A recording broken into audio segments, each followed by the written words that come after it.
The views and opinions of this broadcast do not reflect the views and opinions of Armed Media, New Productions and its affiliates. Enjoy the show.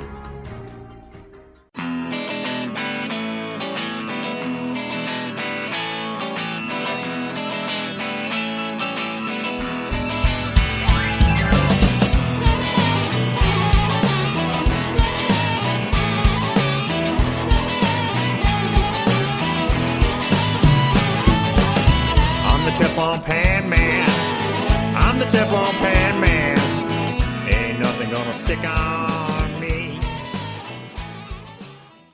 Hello, everyone, and welcome to All You Can Eat. It's the podcast about deliciousness. I'm your host, Rob Rosenthal. I'm coming to you live from New York City, New York, where it was a super pleasant day. You know, the kind of day that you can go outside, 50 degrees, sunny. March the 4th of 2020. Hey, welcome to the show. This is episode number 74. Two things you should know, especially those of you who are new to the podcast here, All You Can Eat.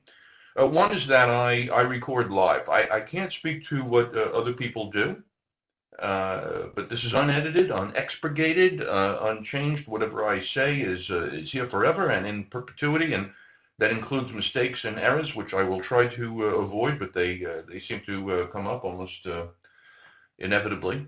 So I'm coming to you live, and that's the first thing. And the second thing to know is that I recommend things.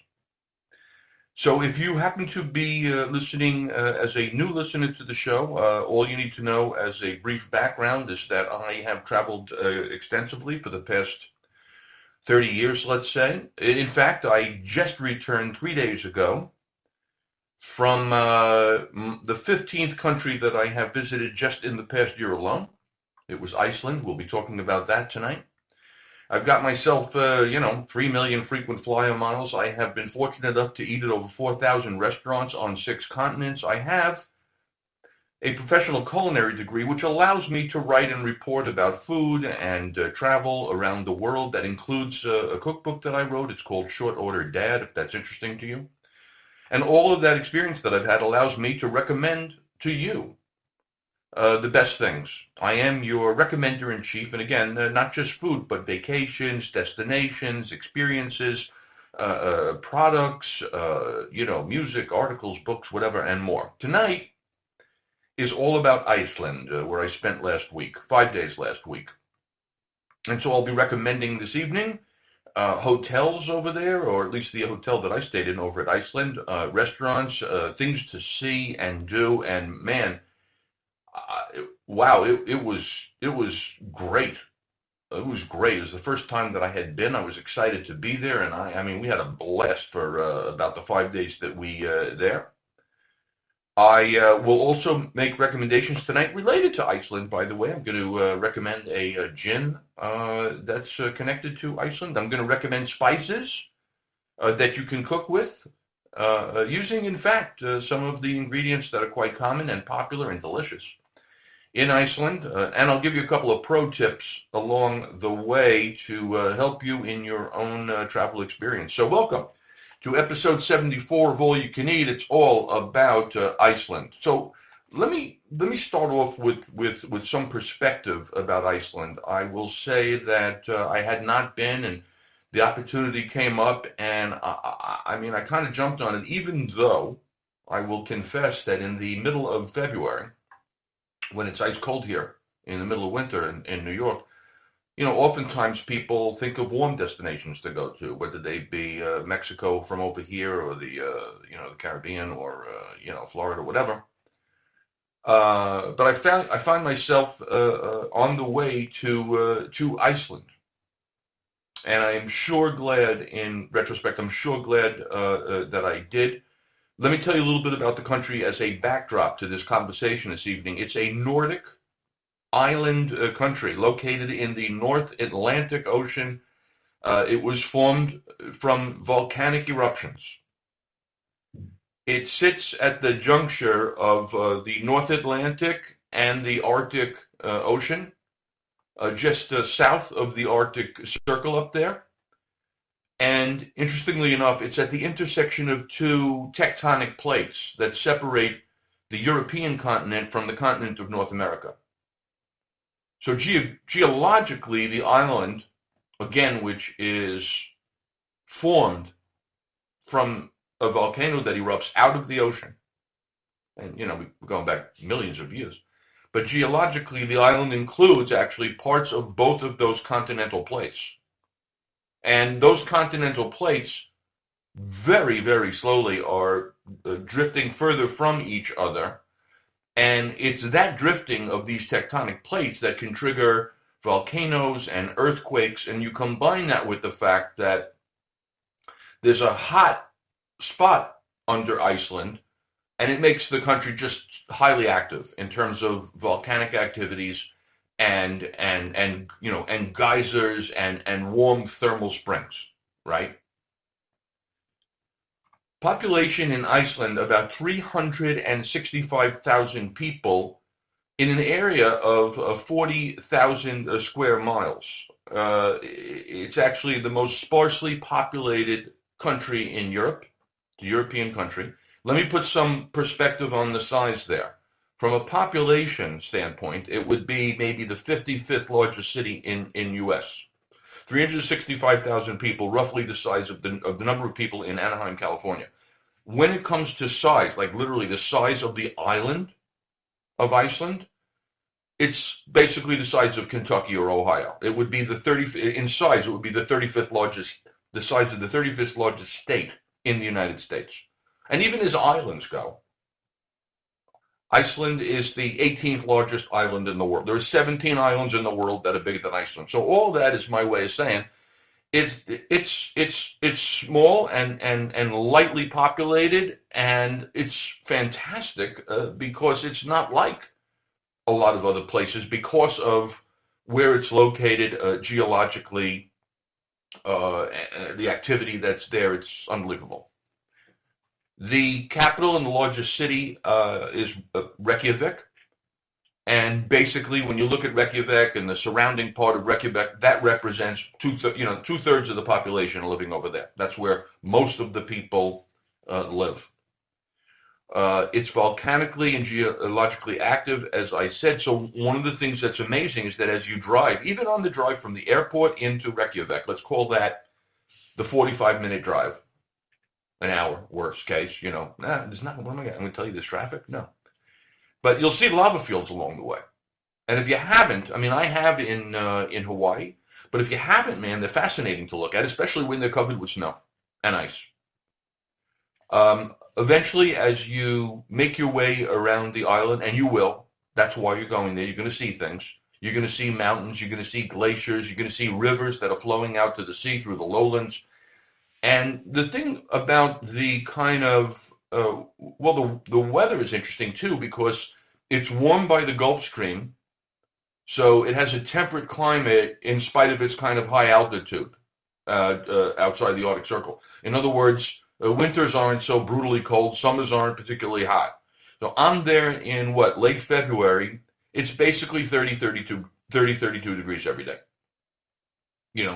Freezing, or 33, or 29, whatever, basically zero in centigrade out there.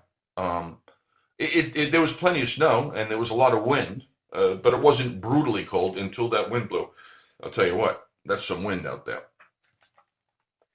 Volcanoes, geysers, including the one that I saw.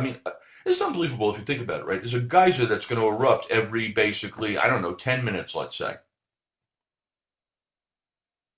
And it's been doing that for I don't know how many. That stuff is. I think that's the thing. Don't claim to know a ton about geology and science, but the fact that there's still stuff coming out of the earth from millions and millions of years ago in 10-minute kind of bursts is unbelievable. And the thing, man, it shoots. That geyser shoots hot, like boiling hot water into the frozen air. How high? I don't know, 15, 20, 25 feet, 30 feet. I couldn't tell exactly, but that's really something to see. Not going to spend too much time on history. I'll tell you that this Iceland was started to be settled somewhere around the 874. So what are we looking at? That's like 1,000, 1,100, 1,200, between like 1,150 years ago. And the island republic has been credited with having one of the oldest, sustaining the world's oldest and longest running parliament, which is kind of cool. It's prosperous down there too. You know, when I say down, it's actually up. Let's put it this way though. It's one of the wealthiest and most developed countries in the world. And I think that's a surprise. I know that it was to me, but they're advanced in finance. They're good in biotechnology. They manufacture. They rank high. They rank really high in economic and democratic and social stability, inequality, like third in the world in median wealth per adult. I mean, come on. Sixth most developed country in the world, according to the United Nations Human Development Index. First in Global Peace Index. They have a strong economy over there, in large part, by the way, due to a surge in tourism. I mean, their tourism infrastructure is set up. You're going there, and you're going to be taken care of because they got that thing rocking. You're nothing you can't do over there in Iceland. And by the way, it's some super foreign. I mean, oh yeah, that's the other thing I wanted to say. I mean, they speak perfect English. All right, they speak Icelandic, which is a language. Forget about it. I speak languages. I'm comfortable in languages, but what they speak over there, I don't even want to bother to try to pronounce some of their words. But they speak English perfectly well, and so. Yeah, it's impressive. It's impressive. The country runs almost completely on renewable energy because they've harnessed all this kind of geothermal power that they have from underground. They use the rivers and waterfalls to produce hydroelectricity, and so it means that most residents there have access to pretty inexpensive hot water, heating, and electricity. Speaking of which, the water is good. Now, I'm telling you as a guy that travels, one of the first rules of travel is that whatever you do, don't drink the water. You hear that wherever you go. I don't, whether it's South America, Europe, Africa, even in these United States. Don't get me wrong. I love me some Miami and Los Angeles, but I don't like the water. It's not great. But I'll tell you what, you're in Iceland. Guess what you're drinking? You're drinking water out of the tap. And it's good. And why is it good? Because that snow that seeps through the ground 12 years later, filtered by sand and volcanic material, comes out really pure and clean and delicious. So good, in fact. Here's recommendation number one, unless you count going to Iceland, recommendation number one. Here's then another recommendation, which is a gin. I like a good gin, and there's plenty of them. I like an English style gin, whatever that means. You can kind of the botanicals, the dryness, the juniper. Anyway, there is a gin called Martin Miller, and it's really one of my favorites, and I like it a lot. They do an 80 proof, there's 100 proof, but here's why I'm telling you about it, because it is made using Icelandic water. That's the point of the story. Martin Miller gin, the water in Iceland is great. So let's talk about Iceland. Why go, when to go, and all the other stuff that you should know if you do go. And the reason why is because it's fascinating there. I mean, Iceland is called, incidentally, the land of fire and ice because it's a country of extremes. You got glaciers made of ice. You got volcanic springs shooting up boiling hot water located next to each other. It's just not like a lot of other places. It's really cool. There's a lot to do. I mean, we had a blast there. Food is delicious. And the people are great. You know, I have traveled to Scandinavia. I've been to Sweden a couple of times, Denmark a number of times. One of the things I like about the Scandinavians is not only that, I mean, sure, I mean, people are generally proud, but they're direct, they're no nonsense, they're straightforward, and they got a great dry sense of humor. They got a great sense of humor. And Icelanders too proud, and understandably, of their country and of their culture. So when I say, why go, I I am and have long professed to be a variety junkie. There are certain places you don't mind going time and again, but I get excited by trying something new. This was new. It was different. It is, by the way, not only variety in terms of a different place to go, but even when you're there, there's kind of like, so many different things that you can do and see and experience, even in a short time. I mean, I'm there 5 days. How are you going to get there? And here's why this is relevant. You're going to take Iceland Air in all likelihood. I don't know why you would take anything else. Iceland Air, very good airline, icelandair.com. And the other thing I'm going to tell you about Iceland Air is that they have this very clever concept called the stopover. So here's a recommendation for you. You stop over in Iceland. So what they're basically saying is, if you use Iceland, they'll to get to some European destination from the United States, as example, or the other way around. They'll let you go into Iceland for up to 7 days at no additional airfare, right? So you're in the United States of America, and whether you're on the East Coast, New York, Boston, D.C., up in Toronto, etc., you could be in the middle of the country, Minnesota, Chicago. They leave from Seattle, Denver, Portland, out west, Orlando, down in Florida. And if you're heading over to Europe, and when I say Europe, I mean their outlets in Europe are going to be their what do they call them? They don't call them outlets. What do they call them? Stopover. Gateways. Gateways. That's the word. Yeah, gateways. You can be going to Spain. You can be going to London, Amsterdam. You can be going to Paris, Germany, or of course the Scandinavian countries because they're connected to those. Copenhagen, Stockholm, Oslo, Norway. They're saying you can stop in Iceland for up to 7 days at no additional airfare. That's just clever, smart. 16 gateways in North America, 24 gateways in Europe. Iceland is your hub.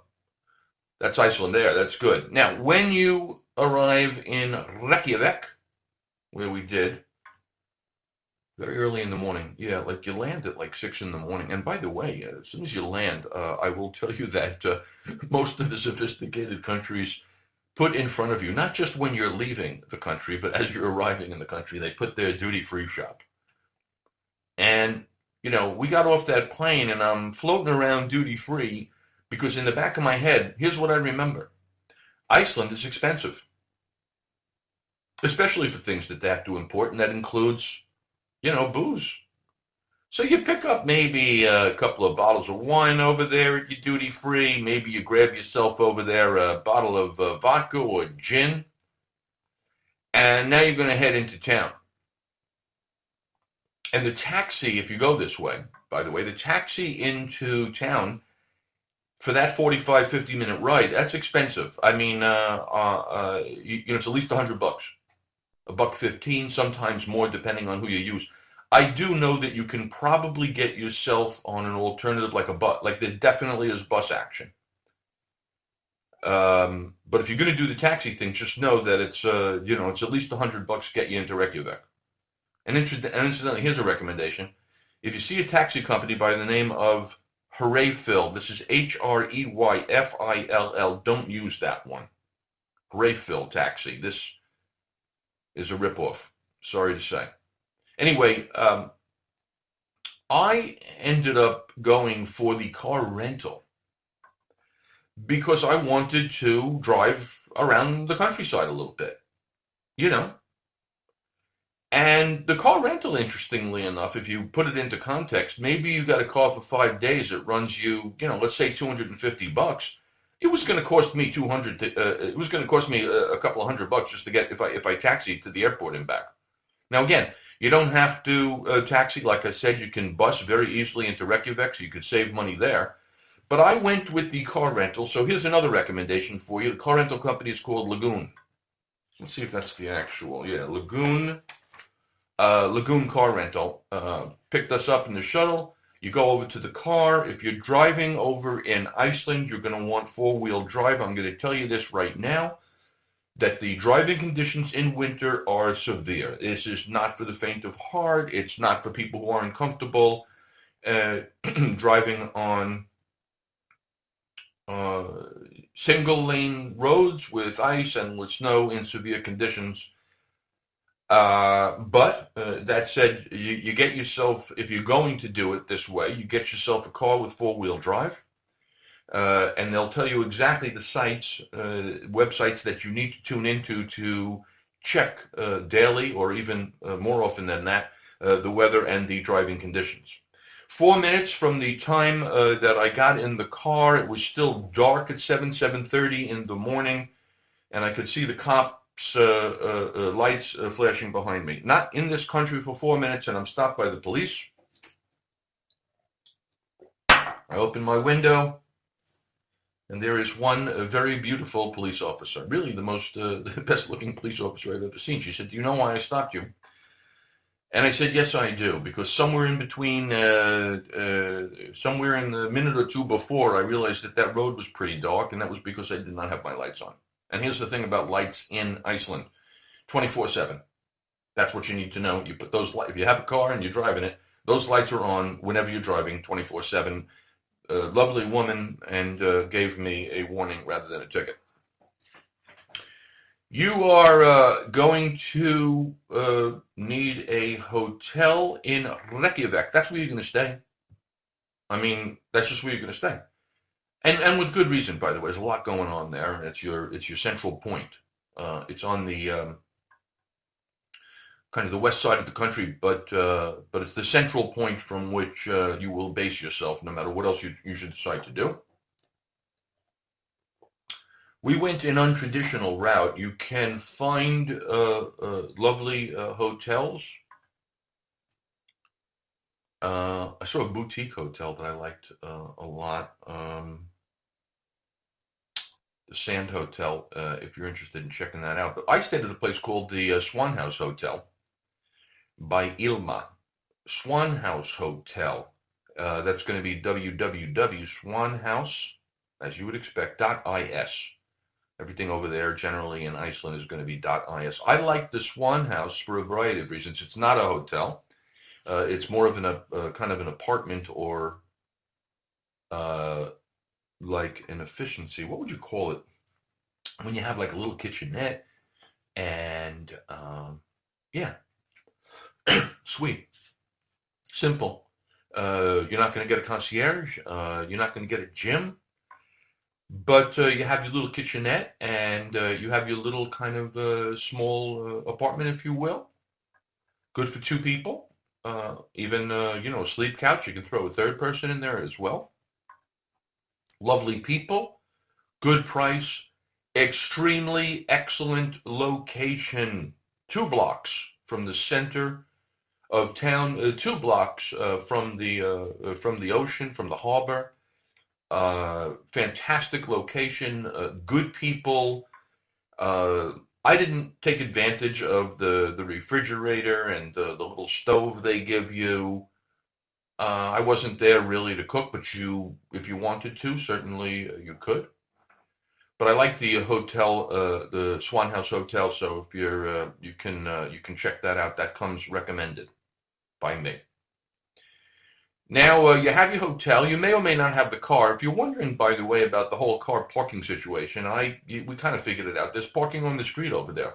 You just have to figure out how to buy time at the meter.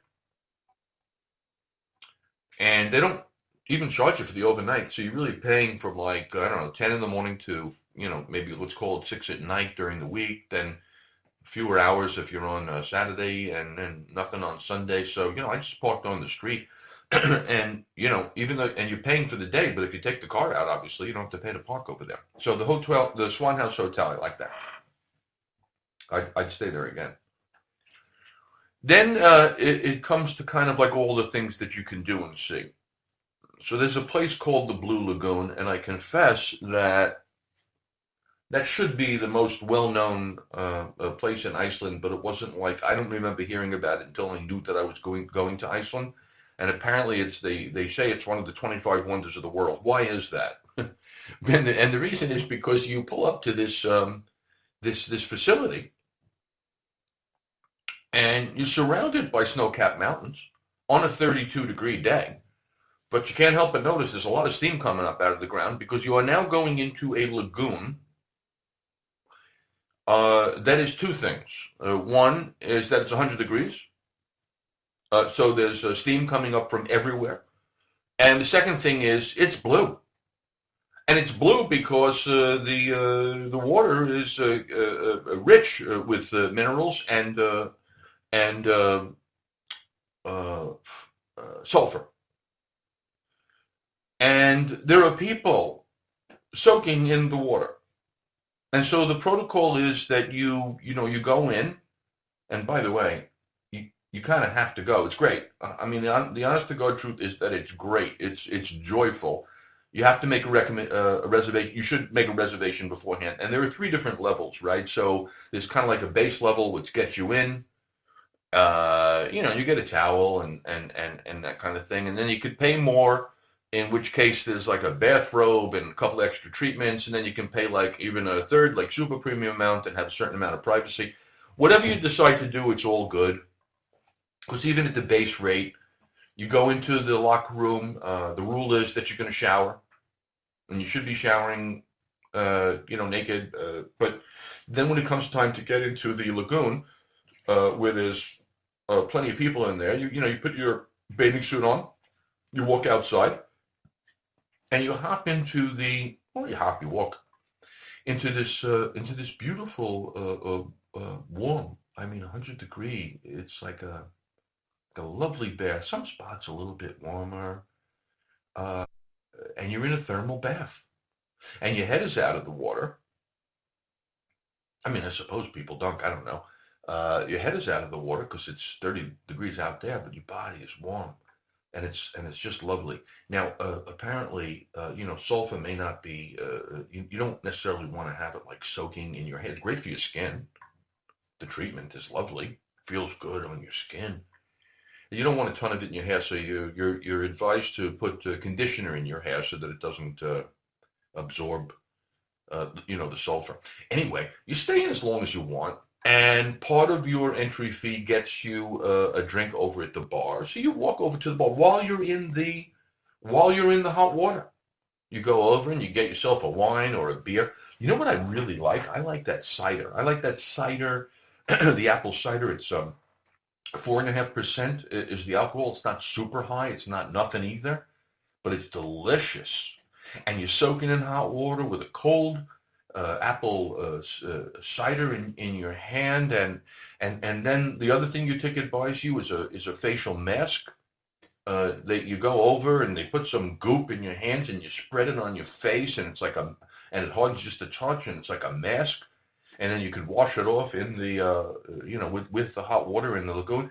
Super fun, great. Then you come out of the water, you go grab yourself another hot shower. There's plenty of towels. There's a dryer. You have a locker that you can leave your things in. And if you wanted to hang out there and have a snack at the snack bar, or there's a restaurant over there, what do they call that restaurant? Lava, I think, or something like that. Something related to the theme. But the Blue Lagoon, yeah, you got to go there. Now, the one thing you should know about the lagoon is that it's like 10 minutes from the airport, right? So a lot of people will hit the lagoon, on their way back to the airport, or they'll hit the lagoon coming from the airport, in which case you got to figure out just where you want to leave your luggage. Then you get into Reykjavik. Adorable little town. Reminded me of a ski town, without the skiing. I'm not saying you can't go skiing. You can somewhere. It just wasn't part of this thing. And at some point, you're going to want to take a tour. And like the most popular and common tour is called the Golden Circle, right? The Golden Circle because it's basically you're going to hit some of the biggest sites in Iceland right around essentially a road which runs a circle of, I don't know, what's a couple hundred kilometers, or like 100, whatever. It's you could, if you drove it yourself, nonstop, whatever. Maybe it's 4 or 5, it's a whole day. You're going to leave in the morning, you're going to come back at night, and you're going to stop at a number of places along the way. The big ones are going to be the Thingvellir, the national park. right? You're going to stop at the national park, which is a UNESCO World Heritage Site. It's where I think I had mentioned it's a birthplace of where the oldest existing parliament in the world. That's not where you're going there. This is also kind of right where these gigantic tectonic plates of America and Eurasia have pulled apart, and you have this and the rift between where these two plates separated is the valley right before you in this national park. You're standing essentially at where two tectonic plates have slowly and surely separated, looking into the valley. And there's something interesting about that. You're kind of at the intersection of two continents, and it's just it's kind of breathtaking. The surroundings are just amazing to look at. You got to be careful because if you're going in the middle of the winter, man, it's some icy. So get yourself traction on your boots. Some of these tours, I don't think it was this one, but some of them have those like clips that you can put on the bottom of your shoes or boots that have like, claws in the freaking things. Anyway, so you're going to stop there at the Thingvellir National Park, and that's pretty cool. Then you're going to the Geyser Hot Springs. Literally, every geyser in the world was named after this place because this place is named Geyser, and this is the home of the original geyser. And this thing is unbelievable. The ground starts to shake a little bit, and then this hot water spouts out every whatever it is, 10, 15 minutes, and it's and it shoots into the air, and it's unbelievable. It just is. I don't know how else to describe it other than it's miraculous. Fantastic to see. So that's your next stop. And when you stop there, by the way, because you're on an all-day trip, you'll go into you'll have the restrooms there. You'll go into the area, and you'll have obviously the shopping everywhere you go. But one of the things that they have there also is food, including the very famous kind of lamb soup. They're big on lamb over there, and the lamb soup, and I had it on more than one time at these places that you'll stop here, including here at the Geyser, and then another place which is called Gullfoss, which is the next stop, the waterfall. You get yourself some nice lamb soup and a beer, or French fries, or whatever it is that you're excited about. So that's another stop on the Golden Circle. And then the third one is that waterfall I mentioned, the Gullfoss. Unbelievable. It's just a giant waterfall, and it's coming from the iciest of ice water, but it's very impressive. Cascading down this glacial river. It's like 2 levels down. It's 100 feet in a canyon. You can hear the roar. It's quite exciting. Here's what you need to know, my friends. You're going to go with the Reykjavik Sightseeing Company. That's ReykjavikSightseeing.is. Very good.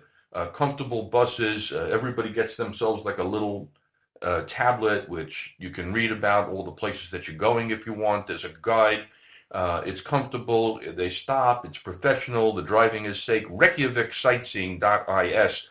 I went on the Golden Circle Classic. I wanted to see some of the classic things. And she stopped, our guide, Lovely, from Iceland. And again, classic, funny. I'll tell you what she said that was kind of funny. She stopped us. She said, hey, look, we got a couple extra minutes. Let's go stop here at this horse farm. And you buy what they call horse candy for a couple of cents. And you get to feed these beautiful Icelandic horses. They're lovely. They're not big. They're not giant horses because they're bred from the original horses that came over, and they couldn't fit huge horses on the Viking ships or whatever they came over thousands of years ago. So anyway, but they're beautiful horses. They have a strong coat. They stay outside all winter. They love it when you come over and feed them and take selfies. But here's what I mean by the Icelandic sense of humor. She says, yeah, these are beautiful horses, but you should know that we are a cannibalistic people. We eat them too. And this is true. They are good to look at, and you can even find places in Iceland where you can go riding. If you want more information on that, you get in touch with me, because I can tell you where to go if you want to go riding on this Icelandic horse. And frankly, you will be at restaurants where you will see on the menu a horse. I'm not passing any judgments. It is what it is. I ate whale. We could talk about that later. So you can take the Golden Circle Classic. Once you go onto ReykjavikSightseeing.is, you'll see any other tours you might want to take. You could spend a whole day touring the southern coast of Iceland. You could spend time on the west coast of Iceland, and a lot to see down there. Here's another thing we did. I hope I can get through all of this. We went snowmobiling, and I got to tell you something. It was exhilarating and exciting. I've done it before. I like it a lot. Snowmobiling in Iceland is a big deal. They do it. They do it all the time. They do it on glaciers. They do it well. The challenge is actually getting to where you're going to go. You're getting to the glacier because the conditions can be brutal. Roads can be closed. So you need to go with an outfit that knows how to get you there. And we chose, and there's no question about this. If you want to try snowmobiling, whether you're doing the driving or you have one of them do it, that's an option for more money. You're going to go to a company called Mountaineers of Iceland. That's it. Don't use anybody else to go snowmobiling. I'm telling you this right now. These people know what they're doing. This is all they do. They do it well. I'm in a truck that was built by NATO. I mean, I am in a freaking tank driving through the worst conditions like nothing. You can go straight snowmobiling up there. It's going to take you a couple hours to get to the base, by the way, out of Reykjavik. You got to go all the way to the Gullfoss, to the falls, so you can see the falls and go snowmobiling for an hour. And actually, we added on a couple of add-ons. We went into an ice cave. That's pretty cool. We were inside a cave made of ice in the mountain. And then we went to another stop called the Secret Lagoon. You may come across the Secret Lagoon somewhere in your reading. It is also a thermal spa, not fancy like the Blue Lagoon, not a lot of money. I think you pay to rent a towel. So it's pretty simple. But if you want to know what it's like to be in the thermal waters on a 30-degree day, hey, Secret Lagoon, nothing wrong with that. Just a little bit more kind of like public. And than the Blue Lagoon, where you pay some good hard cash currency to enjoy that one. You may decide that you want to see the Northern Lights. Sometimes a year is better than others. We were lucky because this time of year is good to see the Northern Lights, but everything is a function of cloud cover. All you have to know if you want to see the Northern Lights is you're going to sign up with some company. If you don't have your own car, I did, and we ended up figuring out where to go to see them. But if you don't have your own car, there's going to be 100 companies, including Reykjavik Sightseeing, that are going to offer you a tour to go see the Northern Lights. And I don't know what the chances are that you see them. I know that there are certain nights that people went out, didn't get a chance to see them. They happen all the time, and they happen every night. It's just a question of whether or not the sky is clear enough for you to see them. And it's the Aurora Borealis, and it's fascinating. If you see it, it's unbelievable. And like I said, Icelandic horses, you want to see these somewhere. You'll see them in the countryside. They're beautiful, beautiful animals. See them, ride them. And then when it comes to eating, I'm going to tell you that there's a lot of lamb in this country. They take good care of that lamb. It's free ranging. In the winter, they put them inside. Their lamb is delicious. They have a lot of salmon. That should not come as a surprise. Delicious salmon. And as I said to you, you're going to be having some lamb soup. You go on any one of these tours, there's a good chance you're getting lamb soup, and it's good. I also tried some whale. I wanted to try something that was Icelandic. I had seen an article saying that you could eat sheep's testicles. I didn't see that anywhere. I see another article that you can have fermented shark. I don't remember running across it, but even if I had, I still would have chosen the whale, which has the texture of, if you ever had a piece of kind of like carpaccio, like if you sliced filet mignon real thin and raw, that's essentially the texture that you're getting from the whale. The difference is that the taste is oceanic. I'm not going to say fishy, but it wasn't chicken, you know. You knew that you were having something from the sea, and it's slightly funky or gamey from something that feels like a slight fermentation. But you know what? Certainly worth trying. When it comes to restaurants, my friends, and I'm telling you this because I know I got people that are going over there. Now, normally when I travel, and I will certainly say that 14 of the other countries that I went to, I ate at and can report extensively on the food. I am not going to do a giant report on the food in Iceland. I will tell you that I did try 3 or 4 spots. In addition to the lamb soup, which I had on more than one occasion, in addition to the whale, you should also know, by the way, that their yogurt there, SKYR, Sky or Skier, Icelandic yogurt, excellent, really good yogurt, full fat yogurt, but you can have it straight up. You can have it flavored with vanilla. You can have it flavored with mango or fruit or blueberry, whatever it is. You can put granola in it. I like it. Let me tell you, though, from an eating perspective, I went to a restaurant called Sumac right in town, Sumac, kind of like a Moroccan Lebanese, using, of course, Icelandic ingredients. I had lamb chops there. They called them lamb ribs that were just astronomically good in a sauce that was made with, let's see what they made that sauce with. Hang with me here. Those lamb chops,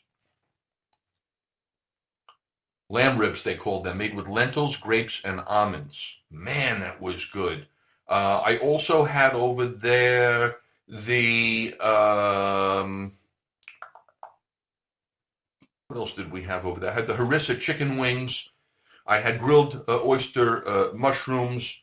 And they also had fried halloumi, you know, the cheese, the halloumi, like the Greek cheese. They serve it with some honey and hazelnuts and jalapeno. Excellent. So if you're looking for a delicious meal, right in downtown, you're going to go to Sumac, Sumac, and make sure that you have those lamb chops. Here's another restaurant for you that we enjoyed a lot.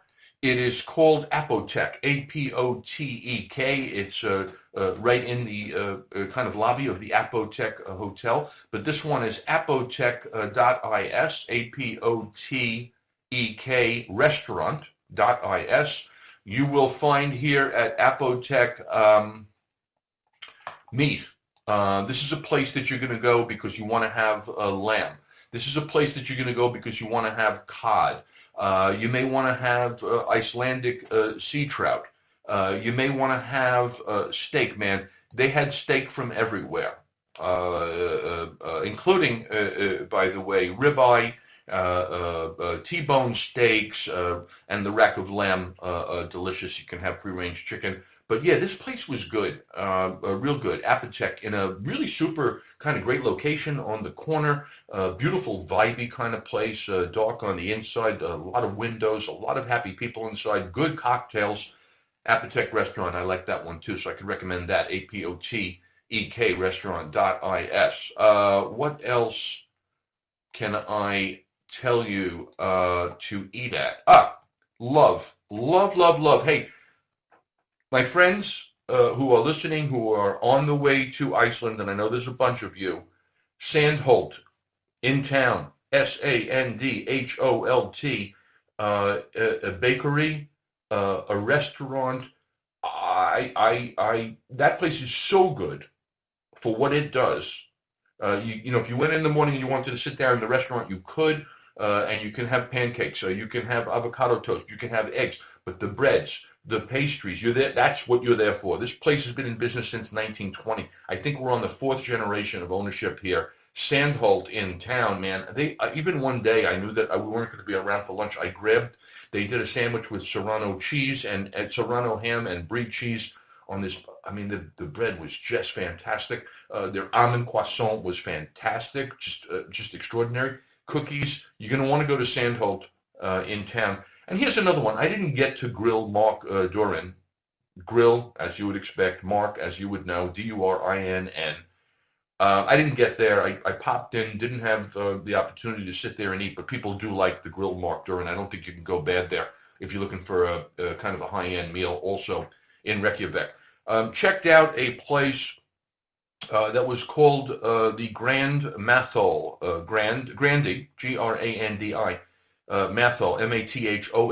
It's over by the harbor, which is an interesting location. But what it is essentially a little kind of miniature food hall. And I say miniature because there were 8 trucks inside a building, or what appear to be like trucks, 8 little stands in a building. One of them is doing, Icelandic, like salmon, what they would call a lox. I think they spell it Lax or Laks. So you can certainly have Icelandic seafood. There's another place that's doing grill, so you know they're going to be doing some grilled lamb. You got another stand that's doing just chicken, and I'll tell you something, his chicken was good. I mean, I'm not, chicken breast doesn't excite me, but his was good. He served it with some type of pesto and a salad, really excellent. Then you got the truck over there that's doing Korean tacos in the middle of Reykjavik, whatever, right? And then there's somebody making fish and chips. And I was just in the mood. And you can see fish and chips around Reykjavik. I was really in the mood for the fish and chips, and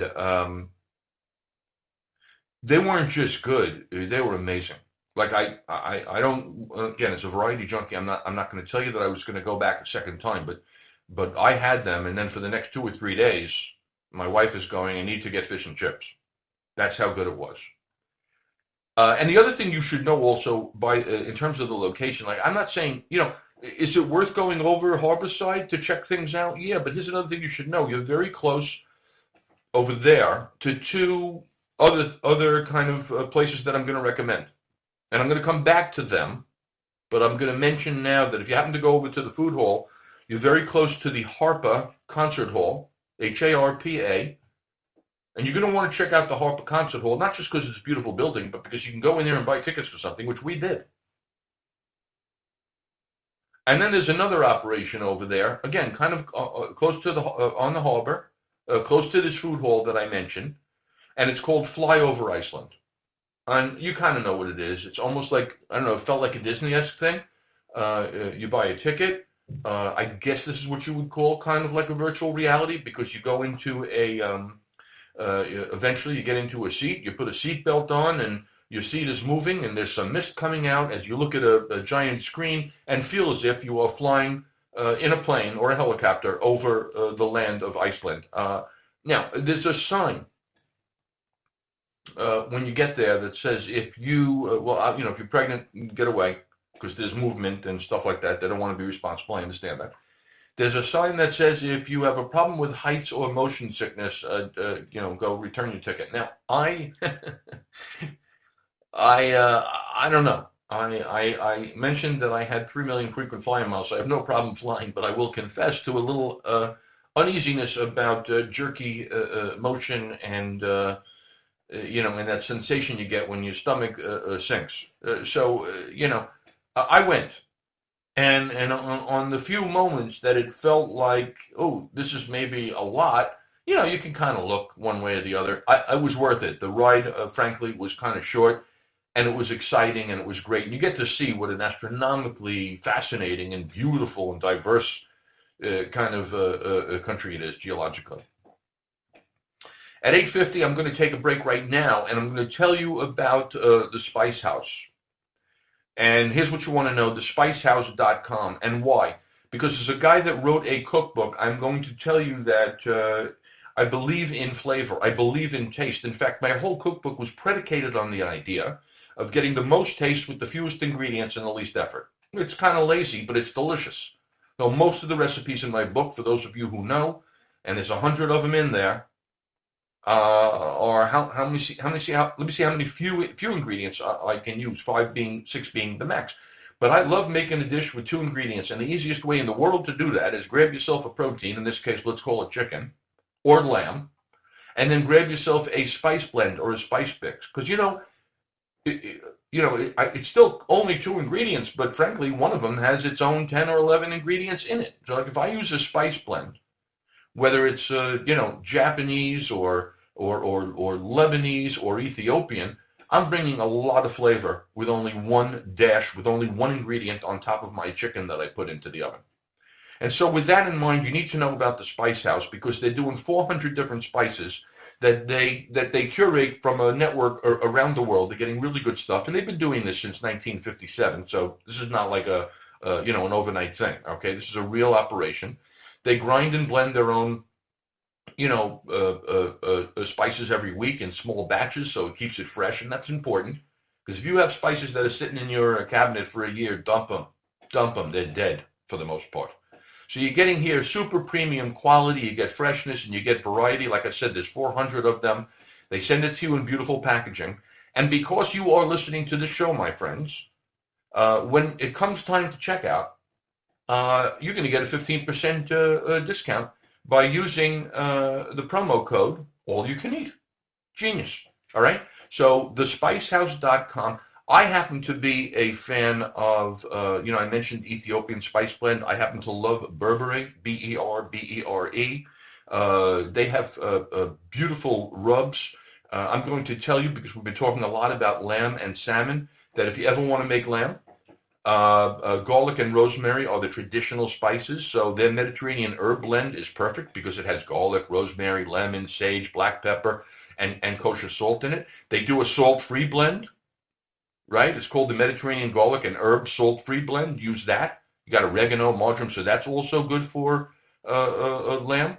And if you're going to make fish, like salmon, like they do over in Iceland, you may want to try their salmon seasoning, right? Very simple. Peppercorns, Portuguese, salt, cream, great.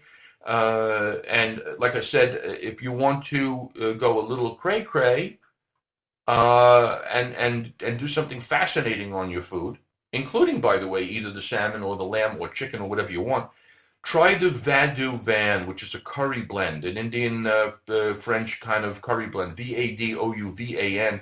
Try that on a salmon.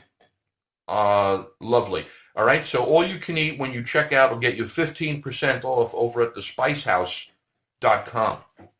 Back to Iceland, a couple more things to mention, and they are cultural things. One is the Harpa, Harpa. That is their concert house, their music hall. The place is beautiful, but it's really cool because it's there are multiple rooms. We discovered when we were there that very night they were running a jazz concert with a group of Icelandic musicians, and why not, right? Let's throw a little culture into this thing. And we went, and I'm telling you, man, they were great. God, that was fun. So you want to get a little music, the Harpa certainly is a good place to check it out. That's www.harpa.is, Harpa, so you can see what's on the schedule. Hey, you want a little culture? We loved the Reykjavik Art Museum. You can go right now to their site, artmuseum.is, artmuseum.is. We saw an exhibit there which was called, and it's going to be there for a little while longer, it's called Chromo Sapiens. I can't do justice to it other than to say that it was so much fun for us to be there in what appeared to be kind of a meteoric shower of multicolored hair extensions. We spent an hour in there just taking pictures of ourselves. What a blast. But also the museum. Then we went to tour the rest of the museum, the art museum down there. And they have 2 or 3 museums that are really worth, I think, going to. But this is the one that we happen to have gone to. The art museum down there in Reykjavik, glorious, delicious, great fun. And as I mentioned before, there's that flyover Iceland. So if there's a day that you don't feel like taking a trip, or the weather is suspect or whatever, you could spend an hour of your life, pop over to the flyover Iceland, grab yourself a ticket, and go into that virtual reality thing and fly all over Iceland. And then finally, I offer you the Icelandic Penis Museum. No joke, I didn't end up getting there. If I had had more time, I would have stopped by because, who doesn't want to enjoy a good penis museum? Ladies and gentlemen, that's a lot. It's a lot to take in, but let us summarize by saying this way. Somewhere about 5 to 5.5 hours out of the east coast of New York, maybe 3 or 3.5 hours out of the western part of northwestern part of Europe, is an island, a small island in the North Atlantic, a Nordic island that is not huge and not densely populated, but man, it's impressive. They've done a lot of good things there. They've taken advantage of their resources. They're into renewable energy. Their people are delightful. Their tourism infrastructure is excellent. Their city is cool. Their food is delicious. If you do go shopping, you're going to buy some stuff that's made with with wool. Beautiful hats. Get yourself some lamb soup. Try something interesting to eat. And I would say, again, Iceland Air, that stopover concept, fascinating. Use Iceland Air to go spend 7 days, and you're not going to have to pay to get there. Unbelievable. Taxi, car, whatever you want to do. We like the Swan House, as I mentioned to you. You must go to the Blue Lagoon because that was just fun and just that was just an all around invigorating and exciting and good feeling experience. You're going to be looking around this island. ReykjavikSightseeing.is can do that for you. You can start with the Golden Circle, but you can go much further than that. Love me some snowmobiling. If you have a taste for adventure, man, it doesn't get better than snowmobiling around a glacier, going into a cave made of ice, checking out a hot spring called the Secret Lagoon, seeing the Northern Lights. And as I said, the lamb, the salmon, their yogurt, a couple of super restaurants to choose from, and, to buy at home. I mentioned early on Martin Miller gin, if you're interested in gin. And check out thespicehouse.com. Buy yourself some spices, even if it has nothing to do with Iceland. You just may need a rub. You may want some fennel pollen. You may be going for any kind of hundreds of peppers or spice blends. I like thespicehouse.com.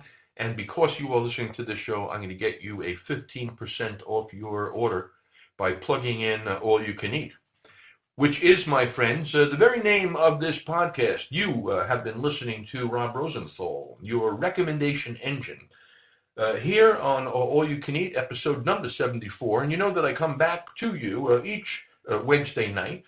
And then on Thursday, our podcasts here are archived on the two largest platforms. Yep, our podcasts here are archived on the two largest platforms in the world, one being iHeart Radio. So you can go to iHeart and you search Rob Rosenthal or All You Can Eat. You can find us there.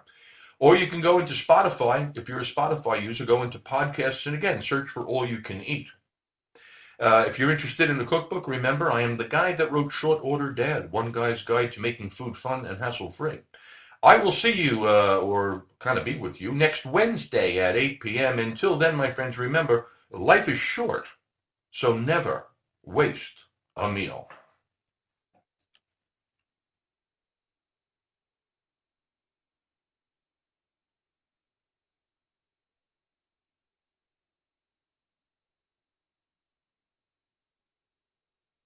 I'm